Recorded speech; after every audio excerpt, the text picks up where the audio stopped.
Dear students, Assalamu alaikum wa rahmatullahi wa barakatuh. वालेकुम अस्सलाम वरहमतुल्लाहि वबरकातुहू। रब्बि श्रह ली सदरी व यस्सिर ली अमरी वहलुल उक़दतम मिन लिसानी यफ़क़हू क़ौली. Rabbi ज़िदनी इल्मा rabbi ज़िदनी इल्मा rabbi ज़िदनी इल्मा. अल्लाहुम्मा इन्नी अस्अलुका इल्मन नाफ़िआ व रिज़्क़न तय्यिबा व अमलन मुतक़ब्बला. अल्लाहुम्मा अल्लिमनी अल-किताब वल हिसाब. अल्लाहुम्मा ज़क्किरनी मिन्हु मा नसीतु व अल्लिमनी मिन्हु मा जहिलतु. अल्लाहुम्मा खुज़ बियदिक. फिर बच्चों, आज हम लोग 5th class science chapter number 5 की एक्सरसाइज को आज हम स्टार्ट करने जा रहे हैं और आज का हमारा टॉपिक जो है वो आप सबको स्क्रीन पे भी नजर आ रहा है जी. Exercise of chapter number 5. Tick the correct answers. सही जो जवाबात हैं उनके ऊपर आपने क्या लगाना है? ये टिक का निशान लगाना है आपने. The change of milk into yogurt. The change बदल जाना, तब्दीली. ऑफ मिल्क, आप कहते हैं कि मिल्क, मिल्क का मतलब दूध, इनटू का मतलब में, योगर्ट का मतलब पुत्र दही. इज है फिजिकल चेंज है? बिल्कुल ऐसा नहीं है. बताओ, दही वापस दूध में चेंज हो सकता है? नहीं हो सकता ना. तो ये केमिकल चेंज होता है. क्या राख वापस कागज बन सकती है? नहीं ना. तो ये भी केमिकल चेंज है. तो केमिकल चेंजेस को रिवर्स नहीं किया जा सकता, वापस नहीं लौटाया जा सकता. तो it is not the physical change, it is not the climate change. C क्या? Chemical change. Yes, it is the chemical change. Change of colour नहीं, ऐसा नहीं है, केमिकल चेंज है. हो सकता है कलर भी चेंज हो जाए क्योंकि science of the chemical reaction में चेंज ऑफ कलर भी शामिल है, लेकिन असल में केमिकल रिएक्शन है ये. ठीक हो गया? So the correct option is option C. C जो है वो आपका करेक्ट ऑप्शन है. मेरी बात समझ आई है आपको? नहीं आई? So the correct option is the C. Okay. Why a person painted his iron gate? Why? क्यों? A person, एक शख्स जो है, painted, उसने पेंट कर दिया, his, रोगन कर दिया, his, अपने आयरन गेट, लोहे के गेट पर. To save it from rusting, उसको जंग से बचाने के लिए.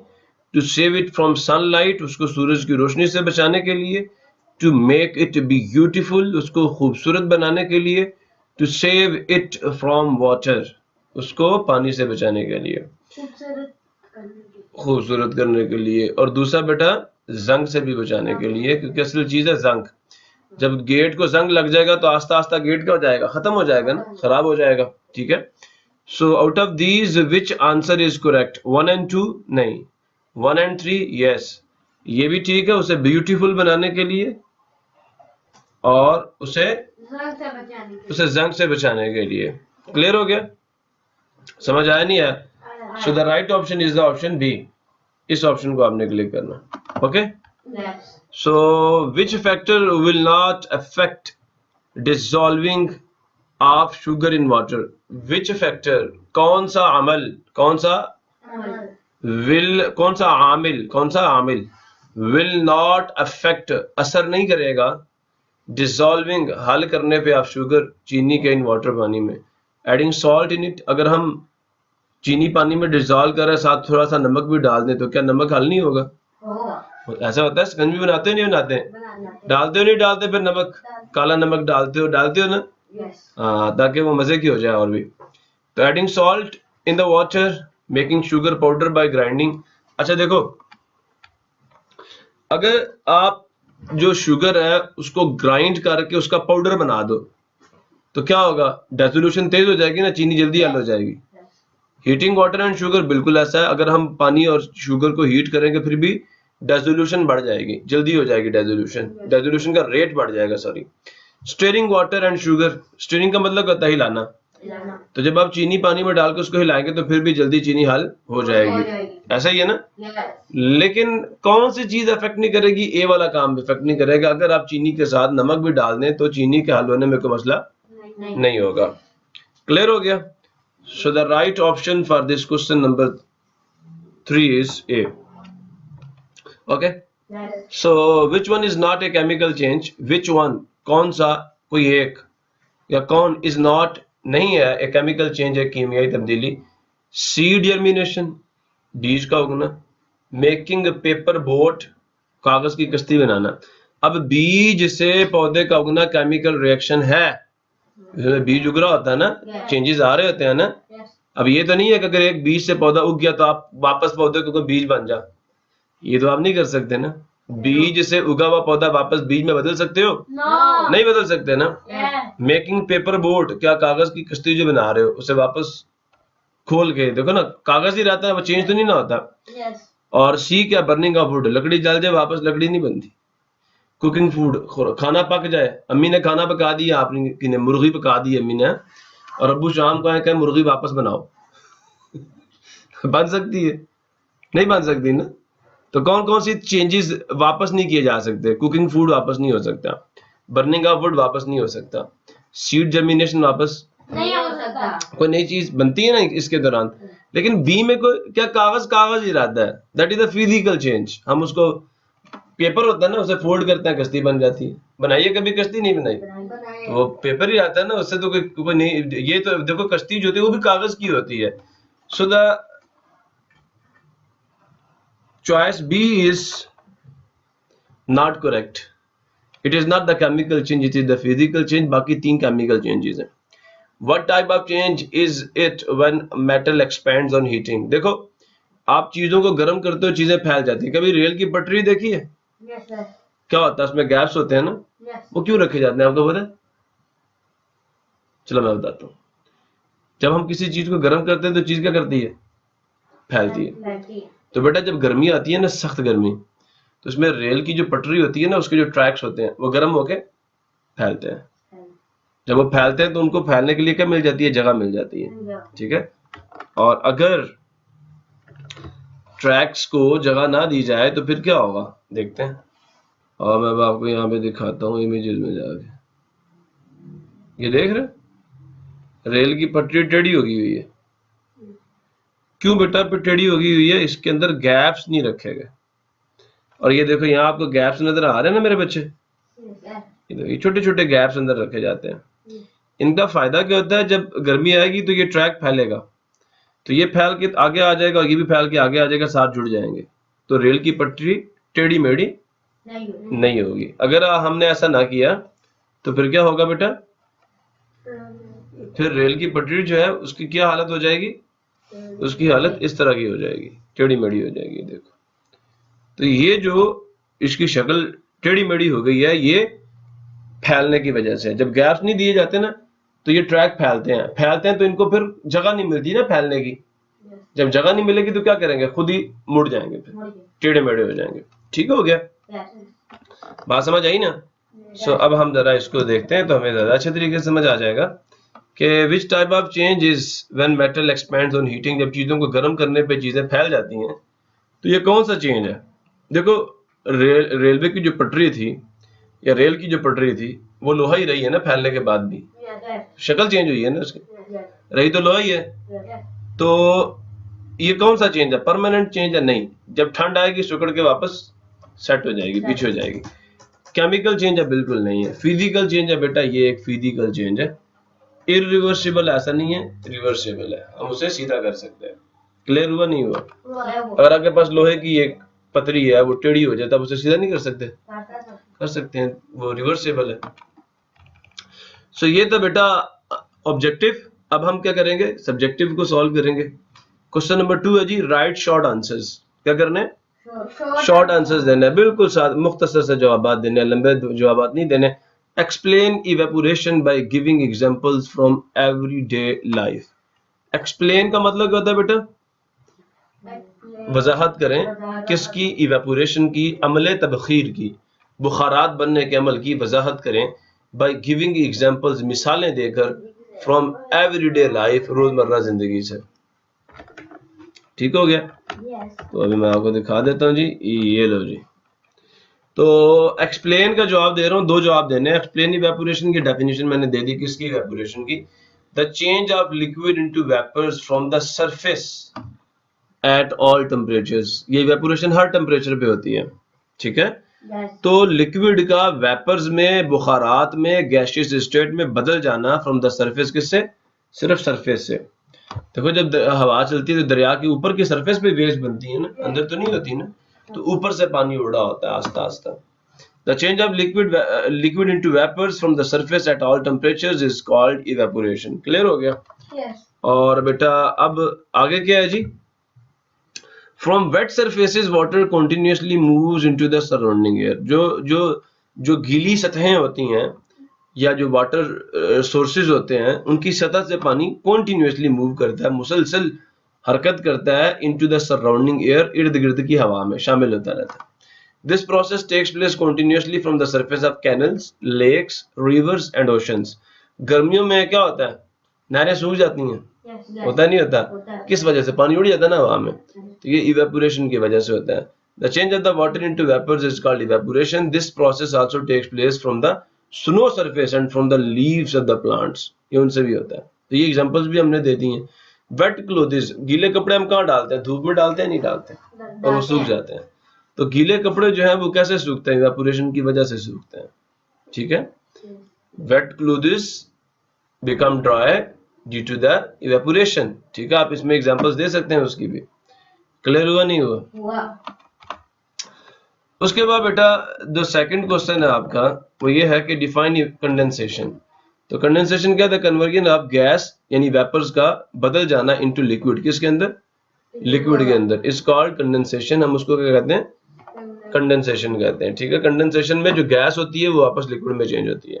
क्लियर हो गया? Yes. अब नया सवाल आ गया आपके लिए। What is rusting and which type of change is this? Rusting, लोहे को जंग लग जाना। लगता नहीं लगता? लगता है। अब ये है क्या? तो मैंने आपको उस दिन भी बताया था।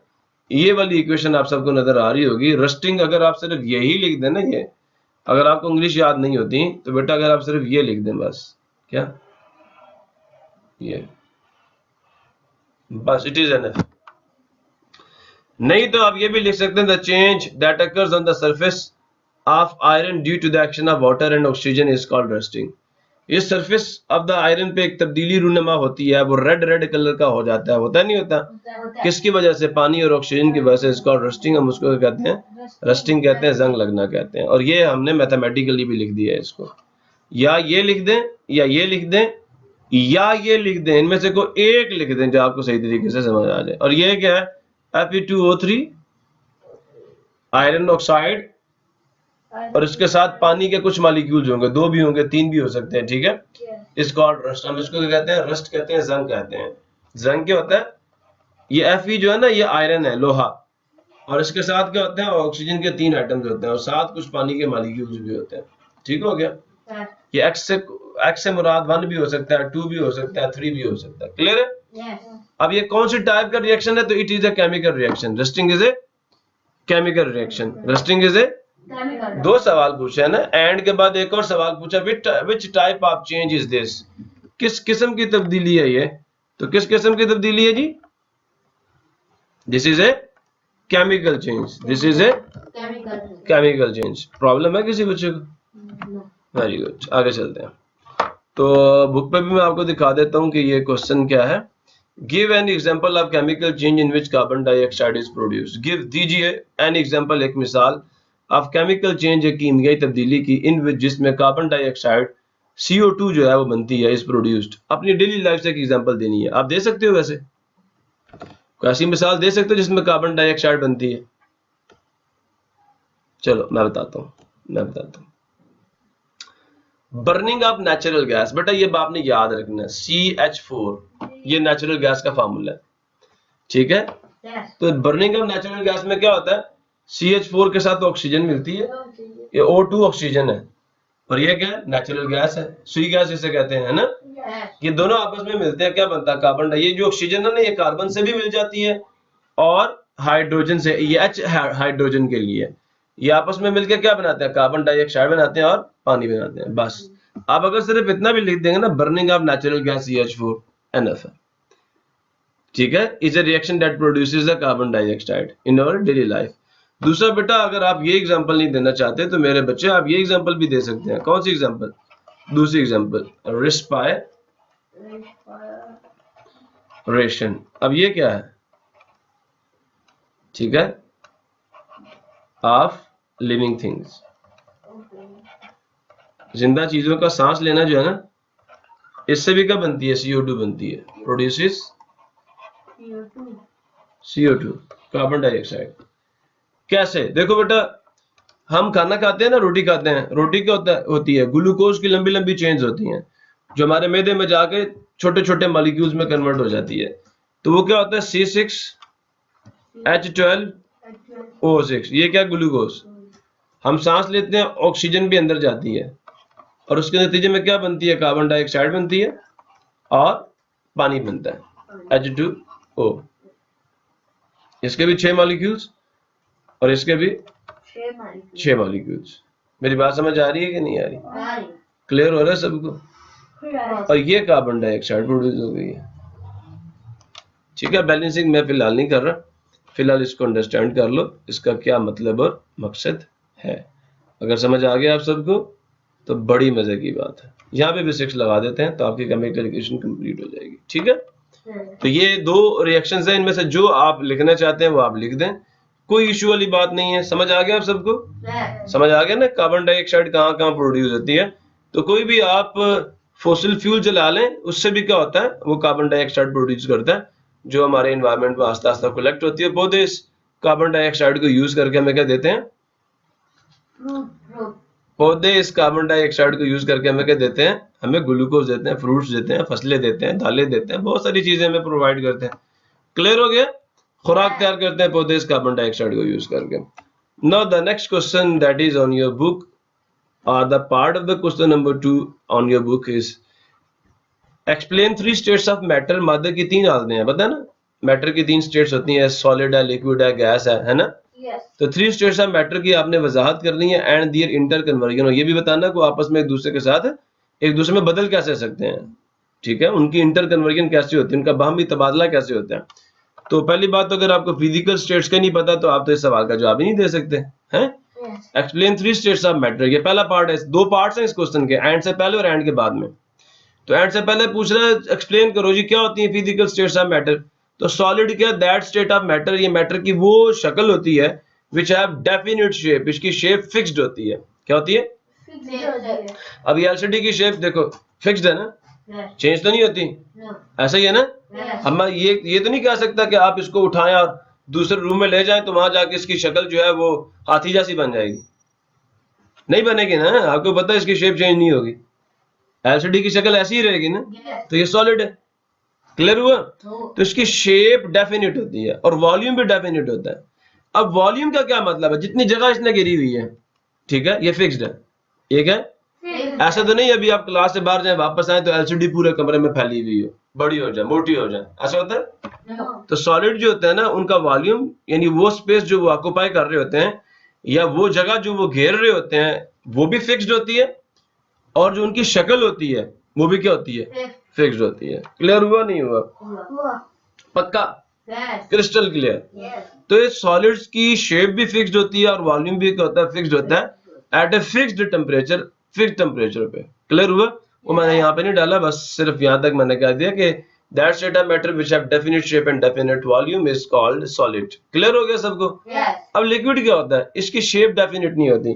देखो पानी हमारे पास पड़ा हुआ, अगर इस बोतल में हम डालते हैं तो बोतल की शक्ल इख्तियार कर लेता है ना। हम गिलास में डालते हैं तो गिलास की शक्ल इख्तियार कर लेता है, प्लेट में डालते हैं तो प्लेट जैसा बन जाता है, ऐसा ही है ना। तो वाटर जो है वो एक लिक्विड है और उसकी शेप डेफिनिट नहीं है, लेकिन वॉल्यूम डेफिनिट है। जितनी जगह वो गिलास में गिरेगा ना उतनी जगह वो बोतल में जाके भी गिरेगा, उसका वॉल्यूम फिक्स्ड होगा। क्लियर हुआ नहीं हुआ? So that state of matter which does not have definite shape, मादे की वो हालत which does not have, जो नहीं रखती definite or fixed shape, जिसकी shape fixed नहीं होती, but have definite or fixed volume, उसका volume क्या होता है? fixed होता है, इसको called liquid, हम उसको liquid कहते हैं। गैस क्या बेटा? ना इसकी shape definite होती है ना इसका volume definite होता है। दोनों चीजें ये कितनी जगह, अगर आप गैस के 2 मॉलिक्यूल्स पकड़े इस कमरे में छोड़ देना तो उनका वॉल्यूम पूरे कमरे में घूमेंगे, पूरे। So that state of matter मादे की वो हालत which does not have definite shape, जिसकी shape definite and definite volume और ना definite volume होता है, is called gas, हम उसे गैस कहते हैं। अब दूसरा पार्ट जो है कि एंड देयर इंटर कन्वर्जन। अब इनको आपस में एक दूसरे के साथ कैसे बदलते हैं, तो बेटा ये एक पिक्चर आप सबको मैं दिखा रहा हूं, देखें जरा इसे। सॉलिड से अगर आपने लिक्विड में जाना हो तो क्या करना पड़ेगा, मेल्टिंग करनी पड़ेगी, ऐसा ही है ना। और लिक्विड से अगर गैस में जाना हो तो वेपोराइजेशन या बॉइलिंग करनी पड़ेगी। क्लियर हुआ नहीं हुआ, क्लियर हुआ नहीं हुआ। अच्छा, गैस से अगर लिक्विड में आना हो तो कंडेंसेशन करनी पड़ेगी, और लिक्विड से अगर सॉलिड में जाना हो तो फ्रीजिंग करनी पड़ेगी। सारी चीजें यहाँ पे इलैबोरेट और एक्सप्लेन मैंने कर दी। क्या कभी ऐसा हो सकता है कि हम सॉलिड से डायरेक्ट किस में चले जाएं, गैस में? तो यस, सब्लिमेशन के जरिए से। किसके जरिए से? सब्लिमेशन के जरिए। अब आप पूछेंगे सर वो कैसे, आपको एग्जांपल दें। तो बेटा आप पंसारी की दुकान पे चले जाएं, पंसार समझते हो, हकीम, उसकी दुकान पे चले जाएं, उसे कहना नुशादर दे दे। क्या दे दे?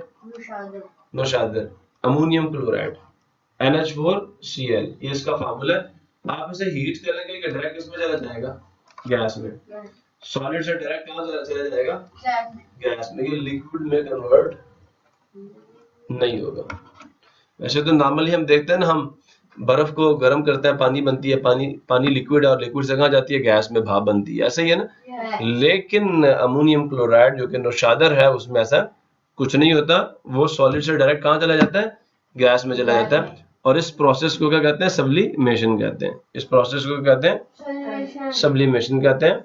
और अगर ये जो अमोनियम क्लोराइड की गैस होती है, अगर आप उसे वापस क्या करें, ठंडा करें, तो वापस सॉलिड बन जाएगी। अच्छा, आप लोगों में से किस किस को पता है जो गोलियां घर में बिस्तरों के अंदर रखती हैं, आपकी वालदा रखती हैं, नहीं रखती? क्या कहते हैं उन गोलियों को? Moth balls.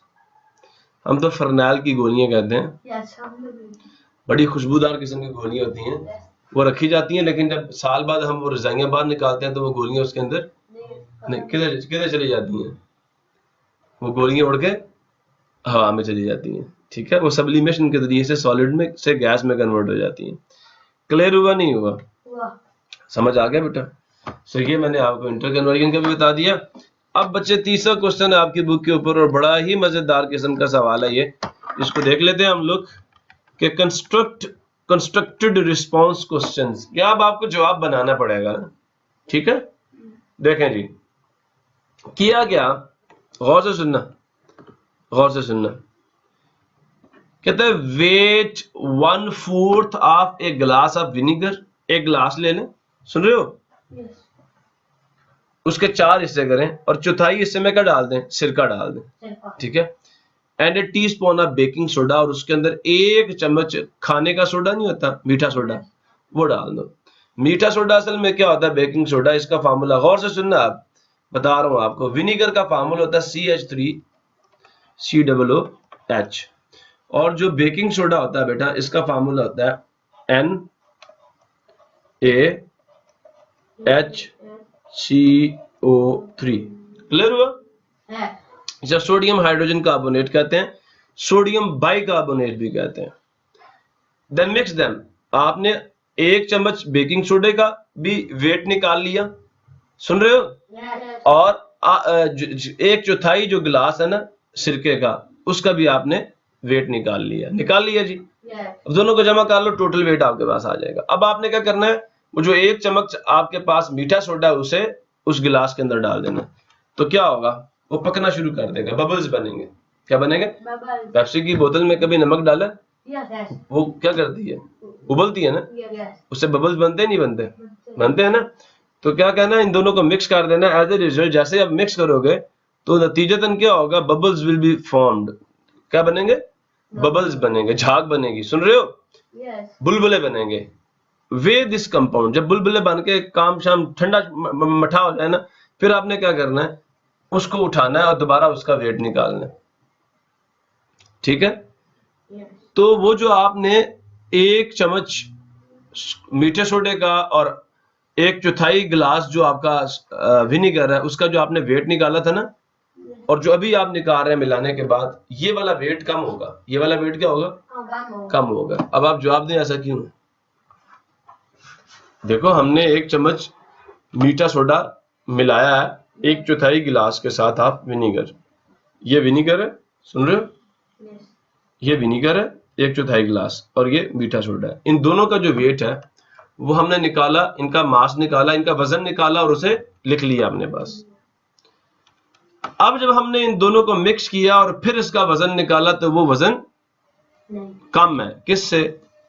इन दोनों के वजन से। अब बात समझ आइए, 1 चम्मच मीठे सोडे और 1/4 गिलास सिरका जो है, उन दोनों का जो वजन था, ठीक है, जब हमने उन दोनों को मिक्स किया, बबल्स बने, तो हमने जब उसका वेट निकाला, वो वेट क्या आया? इन दोनों के वेट से कम आया। आना तो बराबर चाहिए था ना, बराबर आना चाहिए था ना।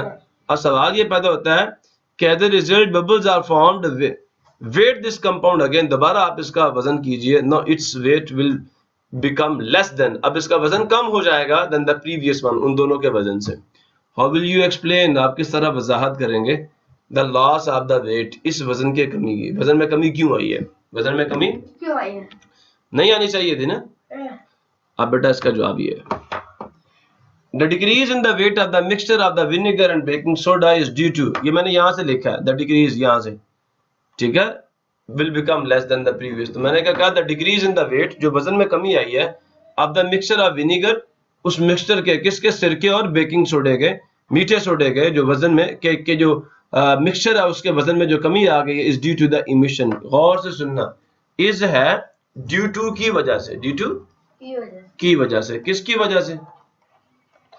इमिशन की वजह से, इखराज की वजह से, खारिज हो जाने की वजह से, किसके? कार्बन डाइऑक्साइड, CO2 के। अब जब ये बबल्स बनते हैं तो यहां से क्या निकल रहा होता है? कार्बन डाइऑक्साइड निकल के हवा में चली जाती है तो गैस जब हवा में चली जाएगी तो पीछे क्या होगा? फिर वजन कम होगा नहीं होगा? होगा ना। इस गैस के खारिज हो जाने की वजह से इनटू द एयर, हवा में, ठीक है, सुन रहे हो नहीं सुन रहे? In the form of bubbles, bubbles की शक्ल में, ये हवा में शामिल हो जाती है, बबल्स की शक्ल में बाहर निकल जाती है। That is shown the following reaction, जिसको हमने दिखाया है दर्ज झैल रिएक्शन में। क्या है ये? क्या है बताइए भाई, अभी मैंने बताया था, विनेगर, सिरका खाते हो ना चाट पे डाल डाल के मजे से, और ये क्या? मीठा सोडा, बेकिंग सोडा, ठीक हो गया? यस, इसको हम मीठा सोडा भी कहते हैं। क्या कहते हैं? मीठा सोडा। क्लियर हो गया? यस। तो अब ये क्या हुआ, ये सोडियम जो है ना, सोडियम, मेरी बात सुन रहे हो? ये सोडियम यहां से निकली, हाइड्रोजन से मिली, सॉरी इसके साथ मिल गई, हाइड्रोजन यहां से बाहर निकालेगी, तो ये बन गया सोडियम एसीटेट, सोडियम एसीटेट, साथ पानी बना। पानी कैसे बना? मेरी बात गौर से सुनना, एक हाइड्रोजन ये निकला, दूसरा हाइड्रोजन ये निकला, और किससे मिल गया? यहां से एक ऑक्सीजन निकाल के पानी बन गया, तो पीछे कार्बन बच गई है और 2 ऑक्सीजन बच गए हैं, CO2। ये गैस क्या करती है? ये हवा में शामिल हो जाती है, नतीजतन क्या होता है? ये 2 चीजें पीछे बचती हैं, ये 2 चीजें। अब बताओ ना, इन दोनों से ये 3 बने थे ना, मैं क्या कह रहा हूं, इन दोनों के मिलने से कितनी चीजें बनी थी? 1, 2 और 3। अब इन तीनों को आप जमा करेंगे, अब इन तीनों को जब आप जमा करेंगे तो फिर क्या होगा? फिर इनका जो वेट है वो इन दोनों के वेट के बराबर आएगा, लेकिन ये तो इसके अंदर से निकल गई है, ये तो भाग गई है यहां से, तो ये जो 2 चीजें हैं इनका मास क्या होगा? फिर जो चीजें मिल रही थी उनके वेट से क्या होगा? कम ही होगा। बात समझ आ गई नहीं आ गई? इनका वेट उसके वेट से क्या होगा? क्योंकि कार्बन डाइऑक्साइड तो निकल गई है अंदर से, तो कमी आएगी नहीं आएगी? कुछ कार्बन और ऑक्सीजन तो उसके साथ भी चली गई है ना, तो इस वजह से जो आपका प्रोडक्ट आया उसका वेट रिएक्टेंट्स के वेट से क्या होगा? कम होगा, इस कार्बन डाइऑक्साइड के खारिज हो जाने की वजह से। ठीक हो गया? अच्छा, ये mixture of vinegar and baking soda, ये देखो पाक रहा है। ए बी क्या है? Vinegar and boiling water. आपने सिरका डाला पानी में और उसको क्या कर दिया? बॉयल कर रहे हो, बॉयल, ये देखो बॉयल हो रहा है, बबल्स बन के बाहर आ रहे हैं। इसमें भी बबल्स बनते हैं और इसमें भी क्या बनते हैं? बबल्स या बुलबुले बनते हैं। बनते हैं नहीं बनते? पक्का हो गया? अच्छा, बोथ प्रोड्यूस बबल्स, दोनों में बबल्स बनते हैं। आउट ऑफ 2, इन दोनों में से 1 इज केमिकल रिएक्शन, एक केमिकल चेंज है, and the other one is physical change, और दूसरा का फिजिकल चेंज है। एक्सप्लेन, इसकी वजाहत करें। बेटा देखो, जब पानी में आप सिरका डालते हो ना, तो सिरका और पानी मिलके कोई नई चीज, सिरका पानी में हल हो जाता है, सिरका सिरका रहता है, पानी कोई नई चीज नहीं बनती। ठीक हो गया। लेकिन जैसे ही आप सिरके के अंदर मीठा सोडा डालते हैं तो क्या होता है, तीन चीजें बनती हैं, सोडियम एसीटेट, पानी और कार्बन डाइऑक्साइड। इस कार्बन डाइऑक्साइड की वजह से ये बुलबुले बनते हैं। तो जवाब क्या मिला, ये वाला जो है ये केमिकल रिएक्शन है। ठीक हो गया। और ये देखो ये फिजिकल है, इसमें वाटर किस में जा रहा है, वेपर्स में जा रहा है, किस में जा रहा है, तो ये फिजिकल चेंज है। ठीक हो गया। अब वो हमसे पूछ कर रहे हैं, वजाहत करें दोनों की। तो पहले की वजाहत ये, bubble formation in the mixture of vinegar and baking soda. मैंने हेडिंग दे दी है कि बबल्स का बनना इन द मिक्सचर्स किसमें, अमेजे में, of vinegar and baking soda.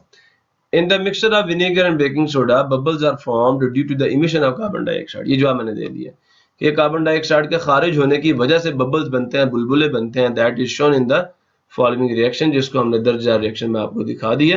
ये मैं पहले भी आपको करके दिखा चुका हूँ ना पीछे।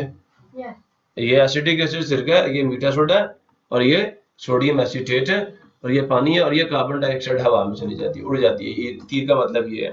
This is a chemical change. Clear हुआ नहीं हुआ? Bubble formation in the mixture of the vinegar and water during the boiling, bubbles are formed due to the emission of vapors।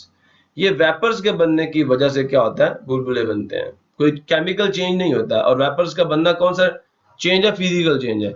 And this is the physical reaction. Problem किसी को? no.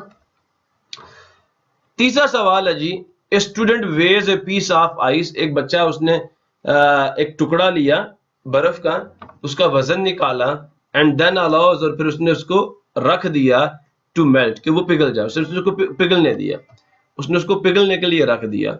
In your opinion, आपके ख्याल में, आपकी राय में, what will be the weight, क्या वजन होगा ऑफ द वाटर, पानी का, जो बर्फ के पिघलने से बनेगा, एंड व्हाई, और क्यों। अब बताओ, आपने 1 kg बर्फ ली और उसे पिघला के कितना पानी बनेगा? 1 kg बर्फ से पानी कितना बनेगा? 1 kg ही बनेगा ना। जितनी बर्फ थी उतना ही पानी, कोई नई चीज तो नहीं बनेगी ना यार। भाई ये कोई फिजिकल चेंज है ना, इसमें कोई नई चीज नहीं बनती। ठीक है, तो ये the weight of the molten ice, जिसे हम पानी भी कहते हैं, विल हैव सेम वेट, उसका वजन वही होगा जो कि किसका था, आइस का था। Because this is a physical change, ये एक फिजिकल चेंज है। एंड ड्यूरिंग दिस चेंज, इस तब्दीली के दौरान, नो सब्सटेंस इज एस्केप्ड, कोई चीज जो है वो खारिज नहीं हुई इनटू द एयर, हवा में। पानी जितना भी बना है वो सारी बर्फ से बना है, कोई चीज यहाँ से एस्केप नहीं किया उसने, वो यहाँ से भागी नहीं है, वो यहाँ पे रही है। जितनी बर्फ थी उतना ही पानी बना है। सो वजन वही रहेगा जितना है। क्लियर हुआ? अब एक आगे आपका और टॉपिक होता है जी आपकी एक्सरसाइज में, जिसे हम इन्वेस्टिगेशन के नाम से देखते हैं, वो मैं आपको दिखा देता हूं। ये आ गया जी, why formation of fertilisers from the leaves is a chemical change. सवाल है जी, वाई, क्यों फॉर्मेशन ऑफ फर्टिलाइजर्स, खादों का बनना, फ्रॉम द लीव्स, पत्तों से, इज ए केमिकल चेंज, ये एक कीमियाई तब्दीली है। तो मुझे ये बताएं, जब आपके फ्रूट्स गल सड़ जाते हैं तो क्या वापस फ्रूट्स बन सकते हैं? नहीं बन सकते ना, केमिकल चेंज है, because it can not be reversed. Formation of fertilizer from the leaves is irreversible process, so therefore it is a chemical change. पहला रीजन तो ये है, जो मैंने बोल दिया, मैंने लिखा नहीं है यहाँ पे। अब मैंने जो लिखा उसको भी पढ़ लेते हैं। Formation of fertilisers from the leaves is a chemical change. Formation of fertilizers, मैंने यहां से पकड़ा, यहां से फॉर्मेशन से लेके चेंज तक मैंने यहां ऊपर सवाल से लिखा। Is a chemical change because during this change, क्योंकि इस तब्दीली के दौरान, लार्ज एंड कम्प्लेक्स, बड़े बड़े और बहुत ही पेचीदा किस्म के जो मॉलिक्यूल्स हैं, आर ब्रोकन डाउन, वो टूटते हैं इनटू सिंपल, सादा, और स्मॉल मॉलिक्यूल्स, जो छोटे छोटे मॉलिक्यूल्स के अंदर, and new substances are formed, और नई चीजें बनती हैं। ठीक है, इसलिए ये क्या है, ये केमिकल चेंज है, and it is irreversible change, ये एक नाकाबिले वापसी तब्दीली है, इसको वापस नहीं किया जा सकता। So therefore it is a chemical change. Okay now जी, हमारा जो काम था वो एक्सरसाइज से रिलेटेड खत्म हो गया। अब आपका एक प्रोजेक्ट है, आपने करना क्या जी, अक्सर औकात एक बात बता रहा हूँ बड़ी मजे की, आप किसी पीर साहब के पास जाते हैं, पीर साहब तो नहीं कहूंगा, ठीक है, आप किसी शोबदाबाज के पास जाते हैं, समझ आया नहीं यार, फनकार के पास जाते हैं। पीर साहब तो बहुत ऊंची चीज है, जो आजकल के वो बने हुए होते हैं ना पीर, बेटा हकीकत में अब भी मौजूद हैं। पीर का काम क्या होता है, रहबरी और रहनुमाई करना। पीरों के पास, जो असल पीर है उसे ढूंढो, उसके पास जाओ, अपने बातन की इस्लाह कराओ, अपने जाहिर की इस्लाह करवाओ, ठीक है। पीर की सोबत में इसलिए जाया जाता है, पीर नहीं कहूंगा, शुभदाबाज कहूंगा, और दिहाड़ी वाला बंदा कहूंगा, फनकार कहूंगा, तमाशाई कहूंगा। तो आप उसके पास जाते हैं, वो कहता है अंडा ले आओ जी, अब ये अंडे मेरे पास छोड़ जाओ, कल आना, मैं इस पे आज रात दम पड़ूंगा, कल आना, देखना इन अंडों से क्या निकलता। अगर आपके ऊपर जादू हुआ तो इसके अंदर से खून और क्या निकलेगा, कील निकलेंगे। समझ आ रही बात, ये नहीं आई। अब वो क्या करता है, पता है क्या करता है, वो ये काम करता है, removal of the shell by chemical process. आपने क्या करना, रिमूव करना है एग शेल, किसको, अंडे के छिलके को, बाय केमिकल प्रोसेस। किसके जरिए से, केमिकल प्रोसेस के जरिए से। करना क्या जी, मटेरियल्स क्या चाहिए, आप भी पीर बन सकते हो, अभी वो वाले पीर, ठीक है, पीर नहीं कहूंगा फिर मेरे मुंह से पीर निकलता है, असल में आजकल के जो बने हुए हैं फनकार, तो आप वो फनकारी कर सकते हो। कैसे, मटेरियल्स रिक्वायर्ड, कौन कौन सी चीजें आपको जरूरत होंगी, अंडा चाहिए, सिरका चाहिए, और वेसल टू कीप दैट, एक बर्तन चाहिए जिसमें आप उन अंडों को डाल सकें। ठीक हो गया, ये देख रहे हो, ये बर्तन, ये बड़ा सा प्याला है, उसके अंदर अंडे डाले हुए और साथ सिरका डाल दिए, ठीक है। तो take an egg in a vessel और जार, एक जार में, यानी एक बर्तन ही क्या दो, ठीक है ना, पोर विनीगर ऑन इट, उसके ऊपर क्या डाल दो, सिरका डाल दो, so that the egg is immersed into it, इतना सिरका डालो कि अंडा उसके अंदर डूब जाए, ठीक हो गया। Bubbles will be formed on the egg surface, जो अंडा होगा ना उसकी जो ऊपर की सतह होगी उस पर क्या बन जाएंगे, बुलबुले बन जाएंगे और ऊपर आना शुरू हो जाएंगे। लीव इट फॉर 12 आवर्स, उसे 12 घंटे के लिए छोड़ दें। आमिल क्या करता है, 6 घंटे तक उसको डालता है, उसके बाद जो अंडे का छिलका होता है ना वो बिल्कुल नरम हो चुका होता है, फिर वो उसके अंदर सिरिंज के जरिए से क्या डालता है, लहू, छोटे छोटे कील उसके अंदर डालता है, ठीक है, और उसके ऊपर से ऐसे बंद करके रख देता है थोड़ी देर के लिए। समझ आया नहीं है, जैसे थोड़ी देर रखोगे बाहर, हवा लगेगी उसको, वो शेल वापस पक्का हो जाएगा, वो शेल वापस पक्का हो जाएगा। दूसरे दिन आप आएंगे, कहेंगे तोड़ो अंडा, आपके सर पे फेर के, जब आप तोड़ेंगे तो वही उसके डाले हुए कील भी अंदर से निकलेंगे और लहू भी, जो कि उसने बाहर से डाला था। वो कहेगा चेक करो ना, आप पे जादू किया था, आपके चाचे ने जादू किया था। अबे अल्लाह के बंदे, अल्लाह के बंदे क्यों दो लोगों की रिश्तेदारियां तोड़वा रहा है। चाचा पता नहीं आपके साथ अपनी जान से भी ज्यादा प्यार करता हो, तो चाचे को दूर कर दिया, लोगों के घरों में झगड़े दिलवा दिए। समझ आया नहीं यार, अपने 4 पैसों की खातर क्यों दूसरों की रिश्तेदारियां तबाह करते हो। मेरी बात समझ आ रही है, नहीं आ रही? सो इसलिए अल्लाह पाक हम सबको महफूज फरमाए। मैं ये नहीं कहता जादू नहीं होता, जादू तो यही बात है कि अल्लाह रब्बुल इज्जत ने कुरान पाक में भी हारूत और मारूत का जिक्र फरमाया कि उन्होंने जादू सिखाया। बिल्कुल जादू होता है, उसका जादू का असर भी होता है, लेकिन इसका असर अल्लाह के नाम से खत्म हो जाता है। जादू अल्लाह के इज़्न के बगैर असर नहीं कर सकता। मेरी बात समझ आ रही है, नहीं आ रही? सो शुरू करें आगे। तो 12 घंटे तक आपने उसको उसके अंदर भिगो के रखना। Leave it for 12 hours, carefully take out the egg out of the vessel, बड़ा एहतियात के साथ वो अंडा उस बर्तन से बाहर निकालिए। देन वॉश इट जेंटली, फिर उसे बड़े प्यार से मोहब्बत से उसे धो लीजिए। एंड ऑब्जर्व द एग, और अंडे को देखिए। You will observe that the shell of the egg has disappeared, जो अंडे का ऊपर बाहर छिलका था, सख्त छिलका, वो रिमूव हो चुका है। अंदर एक पतली सी झिल्ली है, उसके अंदर आपको सफेदी भी नजर आएगी और जर्दी भी नजर आएगी, कुछ इस तरह, देख रहे हो। और ये अंडा भी फुसफुसा हो जाएगा जैसे आपकी बॉल नहीं होती। What have you come to know from this observation? इस ऑब्जर्वेशन से या इस मुशाहिदे से आपने क्या सीखा? तो अंडे का स्ट्रक्चर हमें पता चल गया कि अंडे के अंदर क्या कुछ होता है। बाहर एक सख्त छिलका होता है, फिर अंदर एक झिल्ली होती है, पतली सी एक गिलाफ होता है, ठीक है, नरम सी झिल्ली होती है, उसके अंदर सफेदी भी होती है, उसके अंदर जर्दी भी होती है। बात समझ आ रही नहीं आ रही? इससे हमें अंडे के स्ट्रक्चर के बारे में पता चल गया। और दूसरी चीज जो बताना जरूरी है वो ये है कि अंडे का छिलका जो है वो केमिकल रिएक्शन से रिमूव हो सकता है। क्या वो वापस ला सकते हो अंडे का छिलका जो रिमूव हो गया? अब नहीं ला सकते। अब इसको पैक नहीं कर सकते, जो हट गया वो हट गया, अब वापस नहीं ला सकते। क्लियर हुआ नहीं हुआ? It is chemical change. Problem किसी को? No. आगे चलें जी। Yes. इसी के साथ आज का लेक्चर हम क्लोज करते हैं। मिलेंगे नेक्स्ट लेक्चर में नए चैप्टर के साथ। तब तक के लिए अल्लाह हाफिज। पाकिस्तान जिंदाबाद। जिंदाबाद। पाक उस्ताद जिंदाबाद। पाइंदाबाद।